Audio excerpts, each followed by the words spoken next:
Diba? Kasi nandoon yung katipangan nila. So, para po sa inyo, Maraming salamat.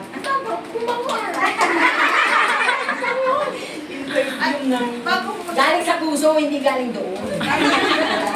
Thank you, ladies. Maraming salamat po. So, basahin natin lahat.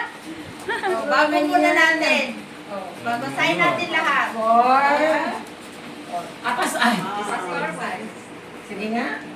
Basahin natin. Basahin Ano natin. basa kaya na? For it's not an easy task, a simple way of life. She is always there to encourage and lend a helping hand. A virtuous woman, she is with wisdom and strength. She stands devoted to God's calling, as she allows Him to lead.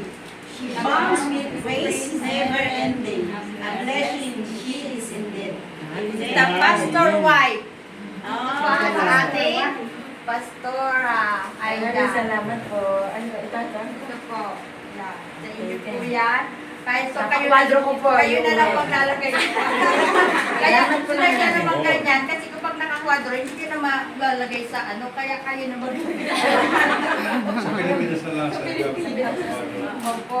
Kasi hindi naman yan masisira. Ay, ano, tarpaulin. Ah, meron pa ako lang kami. Tatagal po yan. Hanggat mag-ugot-ugot na kayo kung nakita nyo yan.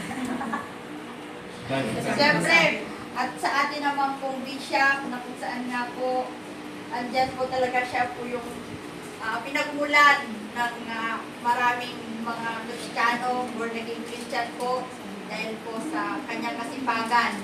Hindi po siya nagsasawa na kahit minsan at napipiko na siguro siya pero hindi niya pinagsasawaan na paglingkuran yung kanyang mga tupa. So, hindi ko mabasa maliit eh. Kaya na lang daw magbasa pag uwi. Hindi ko tinanggal yung dito. Hindi ko po natanggal kasi. Saan mabasa pa? Ang hirap naman basahin. Hindi ko kasi natanggal pa. Andito sa ano. Hindi natanggal. Ay, nakatakip naman na yung ibabasa eh. Ayaw nga, oh, hindi ko nakikita. Ano ba yun?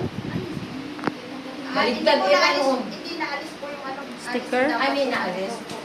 Alisin mo yung inaalis. Baka mabasa ka. Alisin mo ng plastic. Naka-plastic po kasi. Hindi ko maalis.